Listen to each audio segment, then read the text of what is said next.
ದುಡಿಯುವ ಕೂಲಿ ಕಾರ್ಮಿಕರಿಗೆ ಕೆಲಸ ನೀಡಿ ಅವರ ಜೀವನೋಪಾಯ ಬಲಪಡಿಸಿ ನೈಸರ್ಗಿಕ ಸಂಪತ್ತನ್ನು ನಿರ್ವಹಣೆ ಮಾಡಿ ಸಾರ್ವಜನಿಕರ ಕಾಮಗಾರಿಗಳನ್ನು ಅನುಷ್ಠಾನಗೊಳಿಸಿ ಮೂಲಭೂತ ಸೌಕರ್ಯ ಒದಗಿಸುವುದು ಮಹಾತ್ಮ ಗಾಂಧಿ ನರೇಗಾ ಯೋಜನೆಯ ಮುಖ್ಯ ಉದ್ದೇಶ ಎಂದು ತಾಲೂಕು ಸಾಮಾಜಿಕ ಲೆಕ್ಕ ಪರಿಶೋಧನಾ ವ್ಯವಸ್ಥಾಪಕ ಯೋಗೇಶ್ ತಿಳಿಸಿದರು. ಪಿರಿಯಾಪಟ್ಟಣ ತಾಲೂಕಿನ ಹಿಟ್ನೆ ಹೆಬ್ಬಾಗಿಲು ಗ್ರಾಮ ಪಂಚಾಯಿತಿ ಆವರಣದಲ್ಲಿ ಏರ್ಪಡಿಸಿದ್ದ 2023 ಹಾಗೂ 24ನೇ ಸಾಲಿನ ಸಾಮಾಜಿಕ ಲೆಕ್ಕ ಪರಿಶೋಧನಾ ಸಭೆಯಲ್ಲಿ ಮಾತನಾಡಿ ಮಹಾತ್ಮ ಗಾಂಧಿ ನರೇಗಾ ಯೋಜನೆ ಹಾಗೂ 15ನೇ ಹಣಕಾಸು ಯೋಜನೆ ಅಡಿ ಖರ್ಚು ವೆಚ್ಚದ ಲೆಕ್ಕವನ್ನು ಸಾರ್ವಜನಿಕರ ಮುಂದೆ ಪಾರದರ್ಶಕವಾಗಿ ಮಂಡಿಸಿ ಅನುಮೋದನೆ ಪಡೆದು ಸರ್ಕಾರಕ್ಕೆ ವರದಿ ಸಲ್ಲಿಸಬೇಕಾಗಿದೆ ಎಂದರು.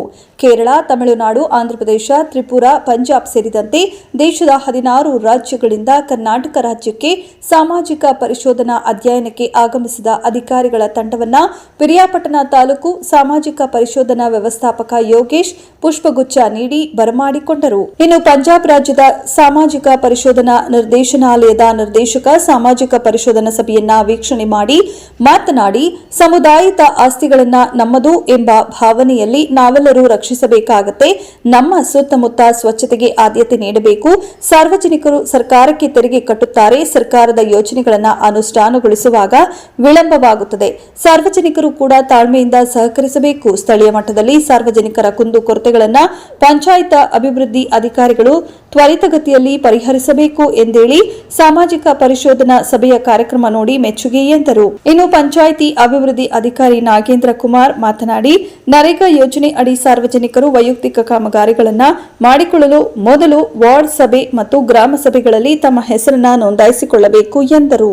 ಸಂಬಂಧಪಟ್ಟಂದ್ರೆ ಸಾರ್ವಜನಿಕ ಕಾಮಗಾರಿಗಳನ್ನ ಅನುಷ್ಠಾನ ಮಾಡ್ತಕ್ಕಂಥದ್ದು, ಅದರ ಮೂಲಕ ಗ್ರಾಮ ಪಂಚಾಯತಿ ವ್ಯಾಪ್ತಿಯಲ್ಲಿ ಮೂಲಭೂತ ಸೌಲಭ್ಯಗಳನ್ನ ಒದಗಿಸ್ತಕ್ಕಂಥದ್ದು, ಮತ್ತೆ ನೈಸರ್ಗಿಕ ಸಂಪನ್ಮೂಲಗಳನ್ನ ನಿರ್ವಹಣೆ ಮಾಡ್ತಕ್ಕಂಥದ್ದು, ಇವೆಲ್ಲವನ್ನ ಮತ್ತೆ ಬಡವರ ಜೀವನೋಪಾಯದ ಚಟುವಟಿಕೆಗಳನ್ನ ಬಲಪಡಿಸ್ತಕ್ಕಂಥದ್ದು, ಲೈವ್ಲಿಹುಡ್ ಆಕ್ಟಿವಿಟೀಸ್ ಅಂತ ಹೇಳ್ತೀವಿ.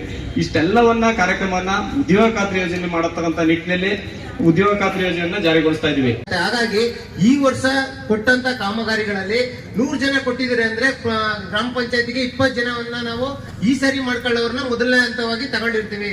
ನೆಕ್ಸ್ಟ್ ಮಧ್ಯಂತರದಲ್ಲಿ ಅಡಿಷನಲ್ ಆಕ್ಷನ್ ಪ್ಲಾನ್ ಮಾಡಿ ಮತ್ತೆ ಕಾಮಗಾರಿಗಳನ್ನ ನಾವು ತಗೊಳ್ಳಿಕ್ಕೆ ಅವಕಾಶ ಇದೆ. ಸೊ ನಮ್ಮಲ್ಲಿ 800 ಜಾಬ್ ಕಾರ್ಡ್ ಆಕ್ಟಿವ್ ಇದೆ. ಆ ಜಾಬ್ ಕಾರ್ಡ್ ಆಕ್ಟಿವ್ ಸಂಬಂಧಪಟ್ಟಂತೆ ಅಂದಾಜು ಮೊತ್ತವನ್ನು ನಾವು ತಯಾರಿಸಬೇಕಾಗಿದೆ. ಹಾಗಾಗಿ ನೀವು ಕೇಳುವಂತ ಏನ್ ಮಾಡ್ಕೊಂಡಿಲ್ಲ ಅವುಗಳನ್ನ ನಮ್ಮ ಈ ಗ್ರಾಮ ಸಭೆಯಲ್ಲಿ ಅರ್ಜಿ ಕೊಡೋದ್ರ ಮುಖಾಂತರ ಪಟ್ಟಿ ಮಾಡ್ಕೋತೀವಿ, ಕೊಡಿ. ನೆಕ್ಸ್ಟ್ ಈ 24-25ನೇ ಸಾಲಿನಲ್ಲಿ ನೀವು ಸಹ ತೆಂಗು ಗಿಡಗಳನ್ನ ನಿಮ್ಮ ಓನ್ ಜಮೀನುಗಳಲ್ಲೇ ಕೆಲಸ ಮಾಡ್ಕೋಬಹುದು. ನಿಮ್ಗೆ ಸರ್ಕಾರದಿಂದ ನೇರವಾಗಿ ನೀವೇ ಫಲಾನುಭವಿಗಳು. ನಮ್ಮ ಗ್ರಾಮ ಪಂಚಾಯತಿಗೆ 1 ರೂಪಾಯಿ ಹಣ ಬರಲ್ಲ. ನೀವು ಕೆಲಸ ಮಾಡಿದ್ರೆ, ನೀವು ಎಂಟ್ರಿ ಆಗಿದ್ರೆ ನಿಮ್ದೇ ಅಕೌಂಟ್ಗೆ ದುಡ್ಡು ಬರ್ತದೆ. ಸೊ ಹಾಗಾಗಿ ಈಗ ಏನು ಈ ಒಂದು ಸಭೆ ಇದೆ ಅದು ಹೋದ ವರ್ಷ ನಡೆದಿರೋ the assets created by government grants as if they are owned. They should not make any difference that this is public property. They should also take care of the public property in the same way as if they are it's their own property.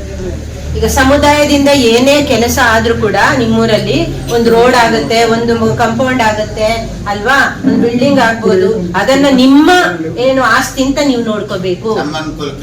ನಿಮ್ಮ ಅನುಕೂಲಕ್ಕೆ, ನಿಮ್ಮ ಗ್ರಾಮದ ಅಭಿವೃದ್ಧಿಗೆ ಆಗಿರುವಂತದ್ದು ಅದು ನಮ್ದಾದ್ರೆ ನಾವು ತುಂಬಾ ಜೋಪಾನವಾಗಿ ಅದನ್ನ ಕಾಪಾಡ್ಕೊಳ್ಳಲ್ವಾ.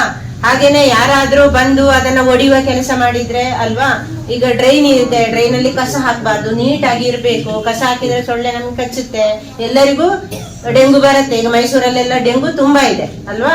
ಹಾಗಾಗಿ ಏನೇ ಸಮುದಾಯದ ಕೆಲಸ ಆದ್ರೂ ಕೂಡ ನಮ್ಮ ಕೆಲಸ ಅದು. ಹೋಗಿ ಚರಂಡಿಗೆ ಕಸ ಹಾಕಿ ಅದನ್ನ ಬ್ಲಾಕ್ ಮಾಡೋದಲ್ಲ. ನಾವು ದುಡ್ಡು ಹಾಕಿ ಮಾಡಿದ್ದು ಚರಂಡಿ ಬ್ಲಾಕ್ ಮಾಡಿ ಹಾಕ್ತೇವಾ? ಇಲ್ಲ, ನೀಟಾಗಿ ಇಟ್ಕೋತೀವಿ. ನಮ್ದೇ. ಹಾಗಾಗಿ ಸರ್ಕಾರದ್ದು